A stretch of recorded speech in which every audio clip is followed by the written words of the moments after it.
Oi, provavelmente você não me conhece ainda, estou começando agora um canal de Yu-Gi-Oh! Nessa plataforma porque, bem, eu espero que você eventualmente me conheça. Recentemente chegou esse vídeo para mim em que o Diogo e o Chaep, eles vão falar a respeito de card games, tá? No Flow Games, tá? E o que acontece? Eles jogam Magic, aqui, pelo que eu entendi, e eles vão dar a visão deles a respeito de card games, mais especificamente sobre Yu-Gi-Oh!, na visão de um jogador de Magic. E eu gostaria de fazer esse vídeo porque eu acho que tem muita coisa interessante para nós, como comunidade de Yu-Gi-Oh!, analisarmos nesse vídeo, porque eles tratam de coisas muito interessantes quando você olha o Yu-Gi-Oh! De fora e entende de card games, certo? Eu jogo Yu-Gi-Oh! Desde 2016, 2017, e isso é uma coisa que eu vejo que a comunidade sente um pouco, mas eu não sinto que isso é tão difundido, que as pessoas falam tanto sobre isso. E aí, como veio essa oportunidade perfeita desse corte, eu gostaria de comentar por cima e a gente poderia falar um pouco sobre ele, tá? Eu vou fazer aquele esqueminha de react, eu vou dar play no vídeo, eu vou esperando eles comentarem as partes que são importantes, e aí eu vou falando por cima, tudo bem? Mensagem ali no chat, todo mundo fala de Magic, que é Yu-Gi-Oh! Meu querido, eu adoro Yu-Gi-Oh! Mas vamos lá, primeiro que Eu amo Yu-Gi-Oh! o criador do Yu-Gi-Oh! Morreu, né? Foi triste. Tudo bem? Aqui ele vai falar sobre a morte, né, do criador do Yu-Gi-Oh! Eu assisti esse vídeo somente uma vez, tá? Eu sei do que eles falam, porque foi de onde surgiu a ideia de eu gravar esse vídeo agora, mas eu quero estruturar um pouco mais a ideia do que eles falam como um jogador de Yu-Gi-Oh! Mesmo, tá? Ele foi encontrado... Ou ele foi atacado pelos tubarões de Então, fio. eles estão falando sobre a morte, né, do criador do Yu-Gi-Oh! Ou ele foi atacado de... Assim, sobre por que a gente não fala tanto de Yu-Gi-Oh! Gente, Agora aqui vem a parte importante. Por que a gente não fala tanto de Yu-Gi-Oh!? Eles sendo jogadores de Magic e que já deixaram claro, inclusive vocês podem assistir esse corte, eles já deixaram claro que eles não odeiam Yu-Gi-Oh! Eles não são haters de Yu-Gi-Oh! Eles só não jogam o jogo. Isso é super normal, assim como eu também não jogo Magic. é uma questão de... igual o Shep falou, o Magic, ele é um evento de card game, ele é o nosso... Ele é o pai padrão ouro, sim, dos todo jogos mundo vai de falar carta. de Isso aí não dá pra O negar. Yu-Gi-Oh! Ele tá bem abaixo, foi... Tanto que a história, pra você que não sabe, desenhou o jogo de carta. Tanto que o Yuga ele é o rei dos jogos. Isso aí. Não Então, necessariamente aqui ele jogo. comenta um pouquinho a respeito, sei lá, da criação do Yu-Gi-Oh! Não é nada tão relevante Ele não é pra o rei gente. do monstro de duelo. E aí, ele criou... E, na verdade, nem chamava Monge Duelo. Na verdade, era uma cópia descarada do Magic quando eles jogaram no mangá. E aí, ele percebeu, tá dando certo demais o mangá e esse aqui não tá legal. Criou monstros de duelo pra fazer analogia. Baseado no Magic, que era o jogo que chama atenção. Então, todo mundo tem um espaço afetivo por causa... Digita aí, eu sempre falo isso. Digita um realista. Se você abrir um jogo pra jogar Yu-Gi-Oh! Hoje em dia, se você assistir, digita aí, eu sempre falo isso. Digita aí, ó. Worlds 2021 Yu-Gi-Oh! E assiste uma partida. É só pra quem realmente gosta muito. Porque você tem que ser, no mínimo, maluco pra querer jogar um jogo tão caro É caríssimo. e um jogo tão complexo. Aqui ele chegou no ponto que a gente precisava chegar. Eu acabei tomando um pouco tempo de vocês. Mas ele comenta sobre o Yu-Gi-Oh! Ser um jogo tão caro e um jogo tão complexo. Primeiro eu gostaria de falar a respeito da complexidade do Yu-Gi-Oh! Óbvio que eles vão desenvolver um pouco mais essa ideia, e eu também gostaria de desenvolver um pouco mais essa ideia, porém, né, fazendo esse parâmetro, eles que não jogam Yu-Gi-Oh!, pra mim que joga Yu-Gi-Oh! Veja só, pra nós que somos jogadores de Yu-Gi-Oh!, é muito fácil nós observarmos e entendermos as coisas que estão acontecendo numa partida. Você fala, Eduardo, mas eu não jogo Magic, e quando eu assisto uma partida de Magic eu não entendo nada. Super normal, você não joga o jogo. Mas veja só, o Yu-Gi-Oh! Ele é um jogo extremamente contra-intuitivo. E por ele ser contra-intuitivo, ele é um jogo que ele não é nem um pouco noob-friendly. O que seria o noob-friendly? Aquele tipo de jogo em que uma pessoa novata consegue se sentir confortável jogando. Aquele tipo de jogo que vai segurar na sua mão e falar, irmão, calma que tu vai aprender. Aqui nós temos os passos iniciais e você vai aprender a jogar. Você fala, Eduardo, mas a gente tem o Master Duel, a gente tem outros métodos.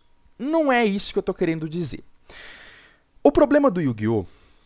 Eu não vou dizer que isso é um problema, porque eu que jogo Yu-Gi-Oh! Eu gosto da forma que ele é. Eu tô dizendo agora o problema do jogo num geral, da forma estrutural do jogo, tá?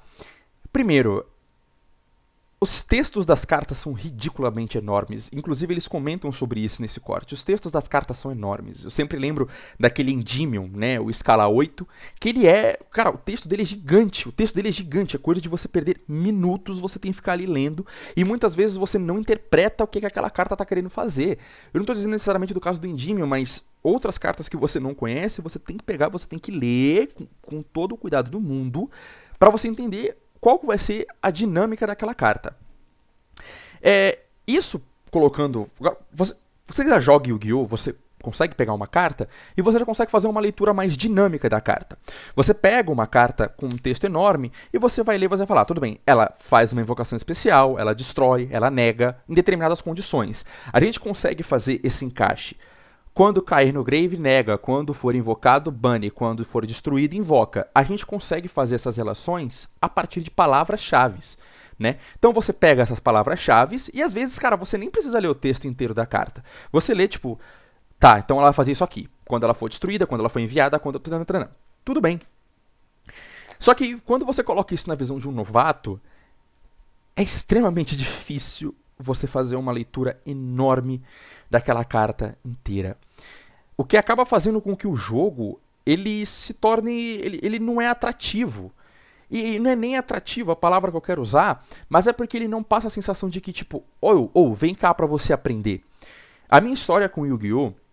É que, assim, eu não assisti nenhum dos animes de Yu-Gi-Oh! Não tenho a menor vontade, eu acho todos eles, assim, uns shonenzinho genérico, sinto muito pra quem gosta, mas eu não gosto. Mas eu assisti, sim, alguns capítulos avulsos da primeira, né, do primeiro desenho, né, que foi o Monstros de Duelo, com o Yugi Muto e tudo mais. E aí foi onde até que surgiu a minha vontade de jogar o jogo. Eu fiquei com vontade de jogar o jogo a partir do Monstros de Duelo, né, do Duel Monsters. Só que o que acontece? A gente percebe que a maioria, eu acho que a grande esmagadora maioria dos jogadores de Yu-Gi-Oh! Não começam a jogar sozinho. E isso, inclusive, foi o meu caso. Eu comecei a jogar por conta que eu descobri que um amigo meu jogava porque ele foi iniciado por outro jogador. E aí ele me iniciou e, eventualmente, eu aprendi a jogar. Mas por que essa dinâmica é assim? É exatamente porque esse jogo não é atrativo para jogadores novos de card game. Porque a partir do momento em que você pega uma carta de Yu-Gi-Oh! Com aquele texto enorme, você olha para uma carta de Pokémon, você olha para uma carta de Magic, você vê que tem, tipo, menos da metade do texto, você se sente mais atraído aí para aquele texto que é um pouco menos complexo. Óbvio que vão ter os casos que você vai querer pegar, assim, a carta mais complexa.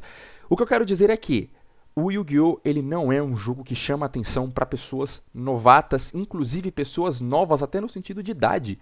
Porque você vai pegar um moleque que começou a vida agora, tá ali com seus 13, 14, 15 anos, meu mano, é muito mais fácil para ele fazer uma leitura de uma carta de Magic, uma carta de Pokémon, principalmente, né? Ainda mais por conta do anime e tudo mais, do que você pegar um Endymion e falar, cara, dá uma lidinha aí, velho, é isso que esse bicho faz. Não tô dizendo que não vão ter pessoas que jogam há muito tempo, né? Não é à toa que a gente tem aqueles torneios mirins de Yu-Gi-Oh! Mas veja só, isso faz com que aconteça uma dinâmica que eu acho que você que é um jogador que está mais por dentro da comunidade já deve ter percebido. O Yu-Gi-Oh!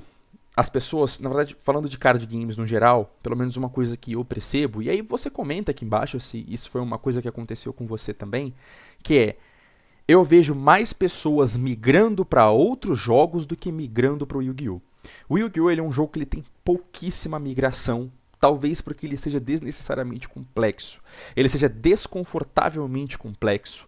Então, as pessoas elas tendem a... Por exemplo, ela começa jogando Yu-Gi-Oh!, descobre outro jogo, descobre que tem uma comunidade legal desse jogo e vai para esse outro jogo. A pessoa não tende a, por exemplo, pegar as cartas de Magic dela, vou vender porque eu quero começar a jogar Yu-Gi-Oh! Isso não acontece. Normalmente a relação é sempre a contrária.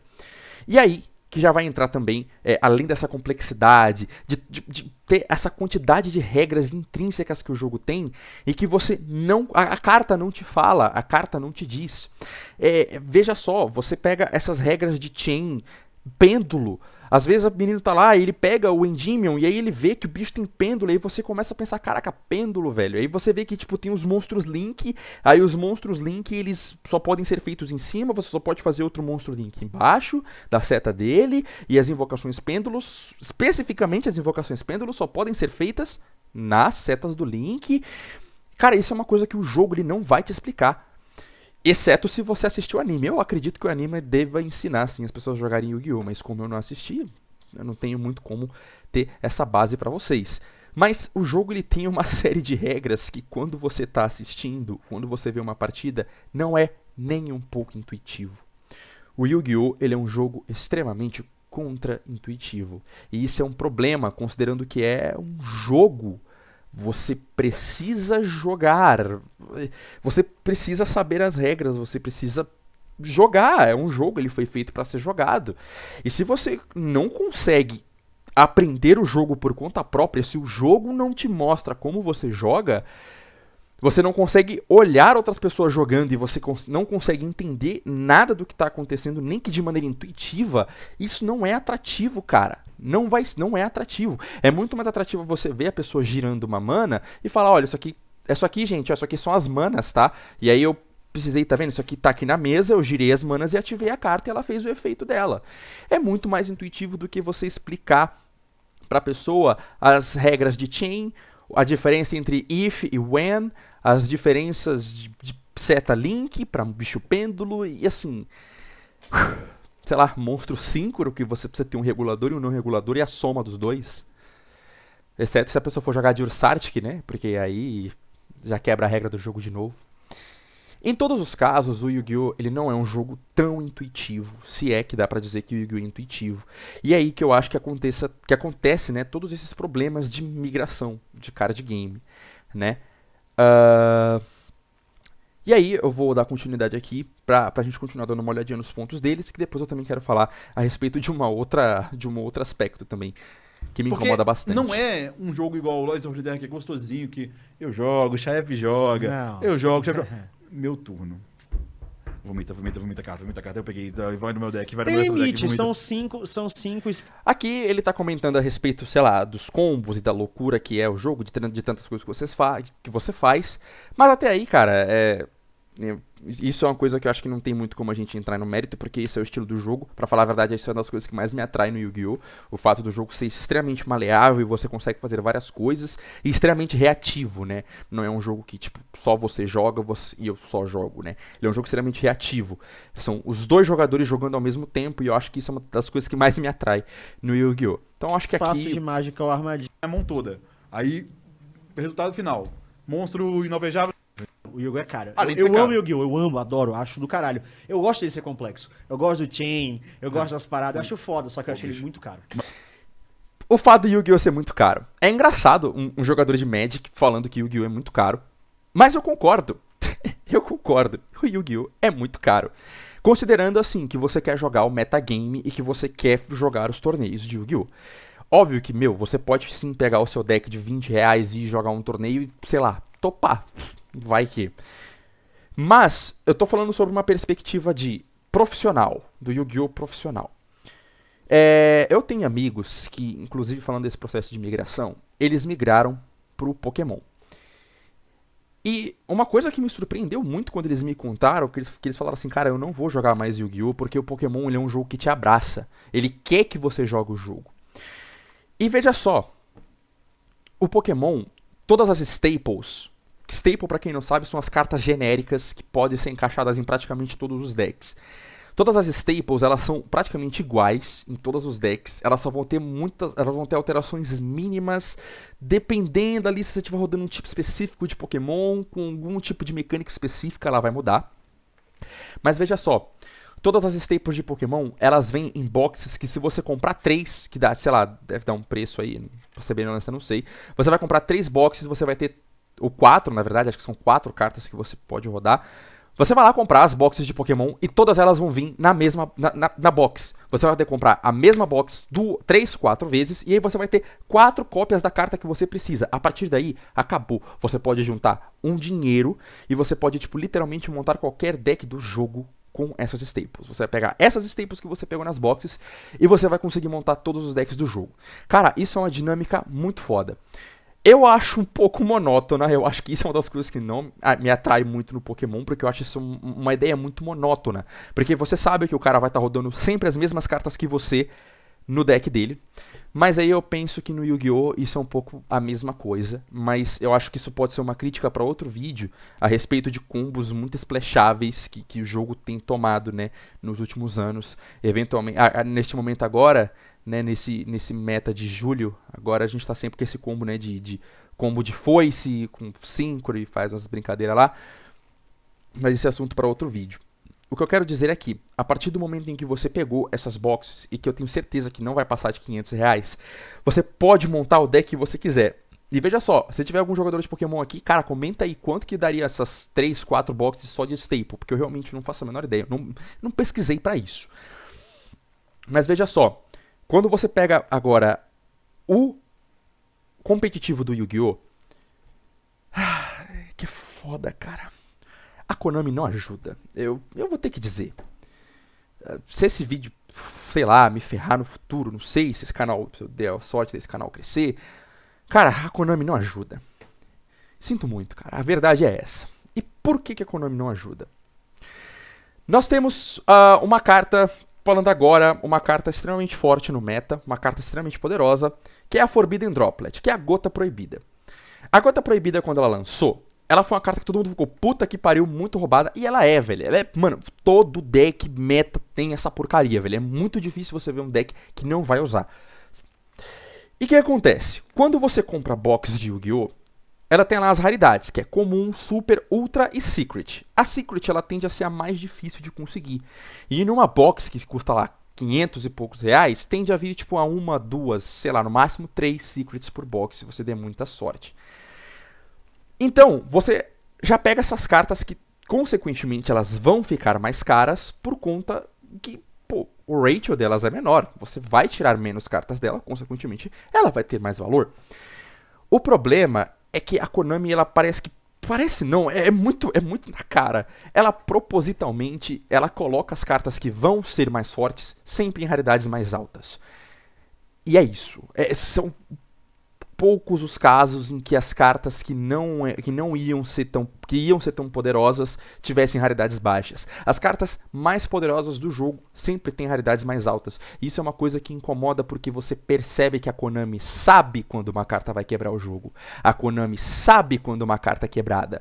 Não é aquele tipo de processo de construção orgânico onde eles vão lançando cartas e eventualmente os jogadores constroem o meta e falam isso aqui é forte, isso aqui não é, porque a gente percebeu que isso aqui é forte, isso daqui não é. Nós, como comunidade criativa de jogadores de Yu-Gi-Oh!, podemos perceber que essa carta é boa e que essa carta não é.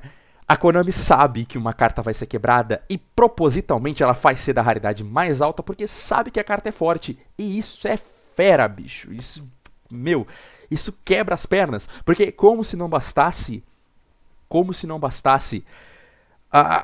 propositalmente a Konami fazer a carta ser de uma raridade alta, ela ainda faz o que a gente chama de ser short print, que é a printagem, ou seja, a impressão da carta ser menor. Ou seja, cara, você tem um jogo que a empresa não quer que você jogue o jogo, porque você não consegue a carta. Recentemente aí, agora a gente tá tendo uns anúncios de reprint da Forbidden Droplet, né, que é essa carta que eu tô usando como exemplo, mas o trio da carta cara, continua sendo R$1.200. Você vai achar um trio dessa carta por R$1.200. E eu tô falando do trio de uma carta de um deck que tem que ter no mínimo 40. Eu tô falando de 3 cartas de um deck que tem que ter no mínimo 40. E é uma carta que quando você toma, faz falta. Quando você... Cara, óbvio, você pode sim topar um torneio. Você pode ser muito foda e topar um torneio sem precisar dela. Mas você, mano, a cada 10 jogos, 9 vão estar usando essa carta. E esse de 10, de 9, esse 1 é você que não tá usando. Porra, cara, como é que você joga, cara? Sabe assim, se você é um jogador mais average, que sei lá, mano, você tá nos seus 16, 17 a 21, 22, 23 anos fazendo faculdade, fazendo estágio, cara, o jogo não quer que você jogue, não é pra você esse jogo, eu sinto muito, o Yu-Gi-Oh! Não é pra você. O Yu-Gi-Oh! Não é pra você. Porque você provavelmente não tava... se você estiver fazendo estágio, você não vai estar recebendo um salário... mais de um salário mínimo, E o jogo, ele simplesmente ele vai expulsar você pelo financeiro. O trio da carta vai ser R$1.200 porque a empresa quis que ela fosse esse preço. A Forbidden Droplet, ela veio Secret com short print porque a Konami quis. E isso é uma coisa que vocês precisam entender, vocês precisam aceitar. Então, assim, ó, Yu-Gi-Oh, gente, ele é um jogo, tá? Ele tem um anime, tudo bem, mas você só pode jogar com ele depois que você já tiver com um salário bom. Porque você não vai conseguir você não vai conseguir entrar no meta do jogo, você não vai conseguir se divertir no jogo com umas cartas, você não vai poder jogar torneios finais de semana um pouco mais sérios com o jogo, porque um trio de uma carta vai custar R$1.200, eu estou falando só de um trio de uma carta, e eu não estou nem falando do seu deck ainda. Eu não estou falando nem do seu deck, eu estou falando de um trio de uma carta. É foda, cara. É foda, é foda. E assim, aí entra todas as outras staples, entra a Ash, entra toda aquela brincadeira toda. E assim, quando você pega pra ver Pokémon, cara, com valores irrisórios você consegue montar um deck meta. É sério. A partir do você pegou todas as staples, você comprou as boxes das staples, obviamente com deck meta vai ser mais caro, mas existem as opções Rogue que você pode sim ganhar torneios com ela. Bem, o Yu-Gi-Oh! Ele só não é um jogo atrativo. Às vezes eu me pergunto se a Konami não quer que ele seja um jogo atrativo mesmo. Se ele não quer que as pessoas joguem o Yu-Gi-Oh! Eu me questiono isso às vezes. Eu não tenho um salário foda. Pra falar a verdade, eu tô desempregado. E a única coisa que eu jogo são com deck Rogue. Eu tenho meus for fans e meus deck Rogue. Porque eu sei que eu vou chegar numa Duel Shop, que é, acho que é a loja oficial da Konami. E vai ter uns caras lá que, apenas salários com disponibilidade para poder comprar as cartas que eu sei que eu não vou ter acesso. E eu não vou ter acesso. E não é porque eu sou um coitado. É porque o jogo não te permite ter essas cartas. A dinâmica de como é feita a distribuição de cartas que a Konami sabe que vão ser boas é muito complicada para jogadores que estão tentando entrar no meta, que estão tentando jogar uma variação um pouco mais competitiva do jogo. Pra ser honesto, eu usei esse vídeo só como base. Mas pra jogar isso competitivamente, o cara tem que ter o coração de leão. Sim. Ele vai falar, eu vou entrar num jogo onde eu vou esperar o cara... É assim, tipo, começou o jogo, é seu turno, eu já volto. Pode ir. Aí eu vou dar uma cagada. Mas aí, os caras não gostam da dinâmica do jogo, né? Não tem como lidar. Recomendo que vocês assistam esse corte, tá? Tem muita gente da comunidade Yu-Gi-Oh! Comentando aí, pedindo pra inclusive chamar o PRRJ. Imagina que incrível ver o PRRJ no Flow Games. Mas eu acho que é isso que eu tenho pra dizer a respeito disso. Eu acho que eu desenvolvi muita coisa, eu acabei tirando leite de pedra aqui de uns caras que só fizeram os comentários a respeito do preço e do quão o jogo é complexo. Mas pensa, são jogadores de Magic, eles estão dentro do mundo dos card games, eles têm pelo menos alguma base, nem que seja da visão deles do que está acontecendo. E eu, como jogador de Yu-Gi-Oh!, eu acho que eu deveria falar um pouco sobre isso, ainda mais porque parece que realmente é um jogo que, não sei, às vezes eu me pergunto se realmente foi feito para você jogar.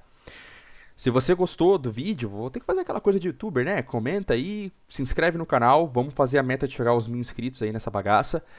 E, é sério, eu já paguei um editor, mês que vem a gente vai começar a trabalhar e editor é caro, então eu preciso da ajuda de vocês para que esse canal cresça e a gente possa fazer um dos canais mais legais de Yu-Gi-Oh! TCG do Brasil. Com qualidade e com uma boa dicção e coisas interessantes pra gente falar.